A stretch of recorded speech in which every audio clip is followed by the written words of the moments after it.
Hi everybody. Okay, I'm reviewing another film. I watched it again last night. I've watched it twice. I think twice in the last 2 years, and only because I can't. It's either on or off Amazon Prime. So when I can find it, I watch it, and but it's good. Okay. It was filmed in 2014, and the main characters are uh, Franny and Devin. Okay, Franny is played by Leslie Bibb, Bibb, and Devin is played by Thomas Sadowski.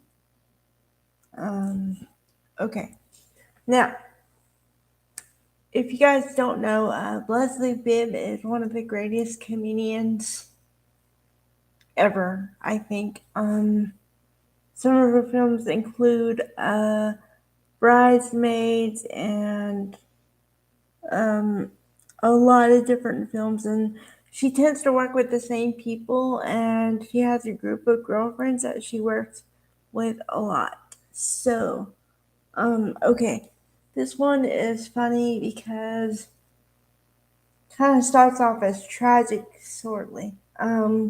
Because not tragic as far as death, but tragic as far as okay.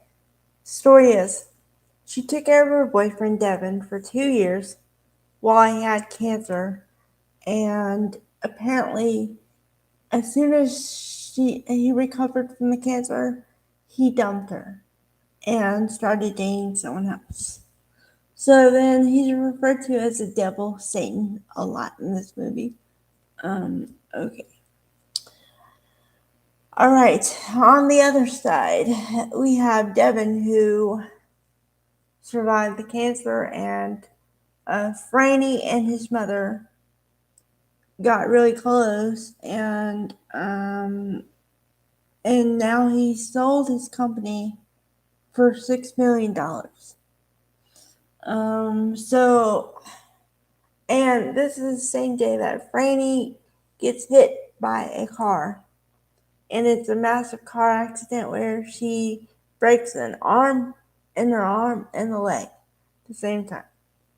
So imagine her arm is in a cast, in a brace cast, and then her leg is in traction and in a brace for approximately 6 weeks. Um, so her friends, with quotes around it, um, put her, take her to the hospital, and she gets, they tell her she'll be alright, but she has to stay off her foot for 6 weeks.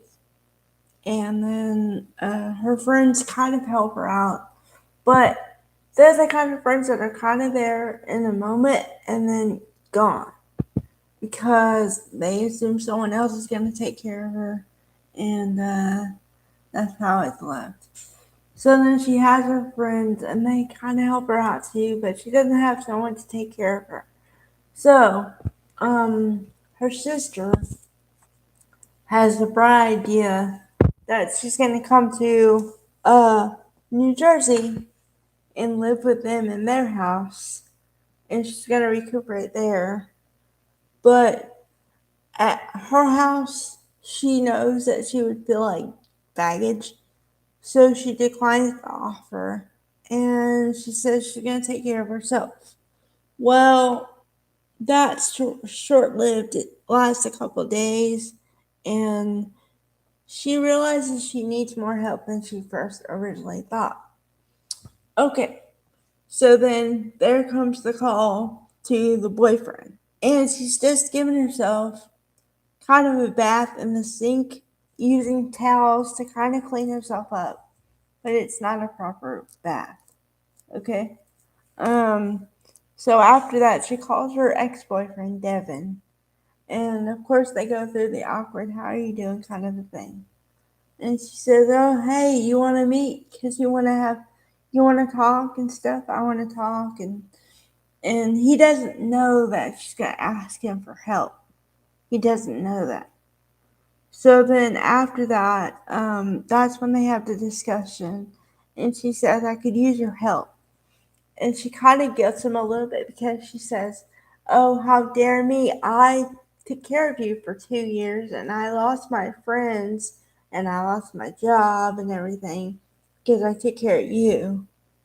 So she kind of guilts him in that way, but then he says, okay, I'll take care of you. I'll help you out.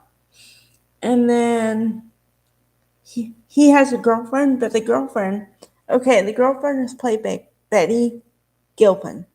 Um, and she's a really good actress, but I think her role in it is to be either the A, just the beautiful girlfriend, like model girlfriend, but very insecure and very anxious and has a lot of issues that she has to work on within herself, right? Okay. So he says at first, and she's there when he received the call. So they both assume that Franny wants money because he's just he assumes that everyone has just heard about the big buyout for $6 million, and then everyone wants money. Well, that's not what happens. Obviously, she wants help to be taken care of a little bit while she's sick or can't take care of herself. And the girlfriend doesn't take it well. I mean, a little obviously, but not obviously, because all she wants is to be taken care of a little bit, you know. And it's not like she's trying to steal her boyfriend, but the girlfriend already has ideas that she's trying to steal her boyfriend and all this stuff. So, um, cut to it's a couple weeks in, and the guy is just doing what needs to be done and kind of really isn't mentally into it, and then slowly but surely he gets more emotionally attached, and she goes to the doctor for the checkup, and the doctor says, and at first this is how you see the difference. At first the boyfriend is like, or the ex-boyfriend, he turns into the boyfriend, but I'll get there. Okay, first the ex-boyfriend is like, well, do you have a timetable for that? When is she gonna be out of the brace? And he says, I don't know. And then he says to give him an answer, but it's like way open. He says, okay, anywhere from 6 weeks to 27 years. How does that work for you? So then he gets the message. And then a couple weeks later, or whenever the next checkup is, she's all about, well, what's his timetable? And he says, the ex-boyfriend says, one day at a time. So then that's how you know they're becoming more emotionally connected. The part that I didn't really like all that much is because I guess it happens a lot more than I realize, but it seems to me that sometimes guys pretend to be either into stuff or not into stuff based on the girl they're talking to. Okay, because here's a prime example. Apparently, in the 2 year relationship they had, they would watch TV together and watch Law and Order and all these things. And he told the girlfriend that I don't really like Law and Order. It's really boring and all this stuff.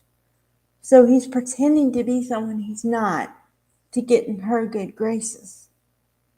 So then eventually what happens is, and yes, I should have said spoiler alert because I guess I spoil all these movies. But eventually what happens about 2 hours, or it takes about an hour and something to get to this point. Um, he does fall back in love with her and they end up having sex. And the girlfriend says, how's that even possible? And then she gets really pissed off because she's like, okay, so you mean to tell me that she was really hurt and all this stuff and couldn't do anything and you wanted her that bad? So then she thinks that it's a competition and she has to be ill or sick or something for the boyfriend to care about her So she literally tries to run out, well, not get hit by anything, but she literally takes a cab. And you think for a second she's going to try to get run over by a car so that her boyfriend will care more about her than the ex-girlfriend, but it doesn't work out that way. But then the interesting part is that at the end of it, before the end of it, they disconnect, and she doesn't hear from him for 6 months. 6 months. So all the friends are, you haven't heard from her for 6 months, and that doesn't bother you? No, it doesn't bother me. Then 6 months later, they end up meeting on the, well, it's the final day, and she's finally got the leg brace off, and they meet on the street. And then he tells her without telling her that he broke up with the girl because all he says is that he moved. And then she gets the cue and everything, and then they just magically kind of pick up back where they left off because he invites her out to lunch and other stuff. So then you kind of assume that they start dating after that again. But yeah, overall, it's a good movie, and it's not. For me, it's a good movie because it really is a comedy because I was laughing all the way through it. And it's not one of those raunchy comedies, so I really enjoy it. So if you like something like that, you should check it out. It's called Take Care. It was made in 2014. And like I said, it stars Leslie Bibb and Thomas Sadoski, if you have to look for it. All right. Bye, everybody.